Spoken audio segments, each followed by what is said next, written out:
Sir, red sandal cases, smuggling cases అనేది on a daily basis report అవుతున్నాయి sir. దాని మీద ఏమైనా మెజర్స్ తీసుకుంటున్నారు? డైలీ బేసిస్ రిపోర్ట్ అవుతున్నాయి అంటే పట్టుకుంటున్నారు. అవుతున్నాయి.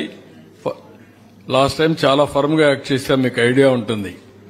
నేను ఒకటే రాష్ట్రంలో ఉండే ప్రతి ఒక్కరికి ఒకటే చెప్తున్నా, ఇల్లీగల్ యాక్టివిటీస్ ఎక్కడ జరిగినా వదిలిపెట్టం. I'm very clear.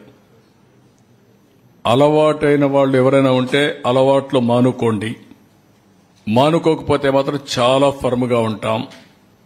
రెండోది, గంజాయి మత్తులో లేకుంటే మద్యం మత్తులో ఇష్టానుసారంగా ఆడబిడ్డలపైన అత్యాచారాలు చేయడం, నేరాలు చేయడం, గంజాయి దాగి రోడ్డు మీద పడడం, ఇవి చేస్తే మాత్రం చాలా జాగ్రత్తగా ఉండండి.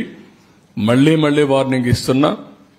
ఒకసారి చెప్పా, రెండోసారి చెప్పా, మూడోసారి చెప్పా, రేపు ఏం చేయాలనో కఠినంగా వ్యవహరించి చేసి చూపిస్తాం.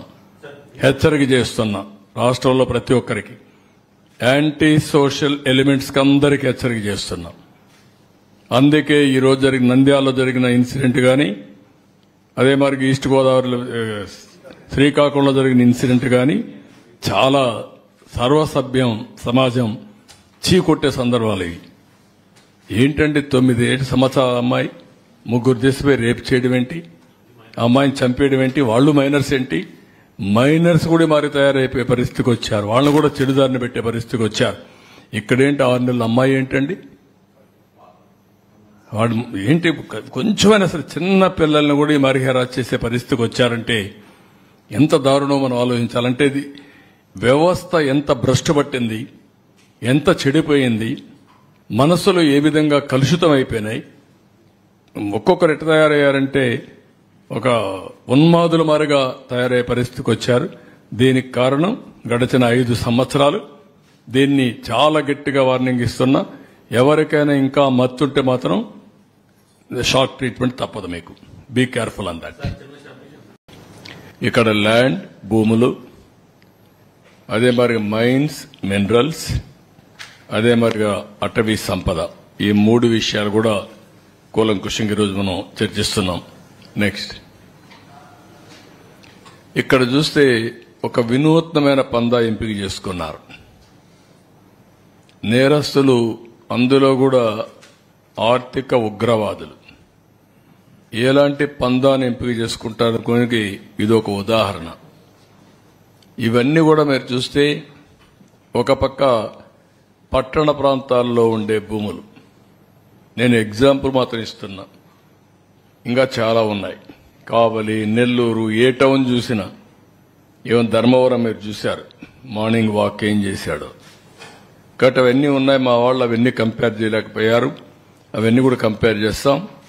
విశాఖపట్నం, ఒంగోలు, తిరుపతి, చిత్తూరు ఒకే స్టడీ, అంతవరకే ఇవ్వగలిగాం. అదే మరి కొత్తగా ఒక మెథడ్ ఎస్టాబ్లిష్ చేశారు. హౌస్ సైట్స్ పేరుతో ఎక్కడికక్కడ ఇష్టానుసారంగా అధికార దుర్వినియోగం చేసి ఆ కొండే భూమిని ముందే వీళ్ళు కొంటారు. ఒక స్మాల్ ట్రాన్సాక్షన్ చేస్తారు. ఆ ట్రాన్సాక్షన్ అబ్నార్మల్ గా చేస్తారు. అదే మార్కెట్ రేటుగా చూపిస్తారు. దానికి 2.5 times డబ్బులు ఇస్తారు. అంటే ఇది ఒక పెద్ద ఫ్రాడ్ చేసే పరిస్థితికి వచ్చారు. అవి కూడా ఎక్స్ప్లెయిన్ చేస్తాం కొన్నిటి వరకు. ఇంకొక పక్కన వీళ్ళ ఆఫీసులకి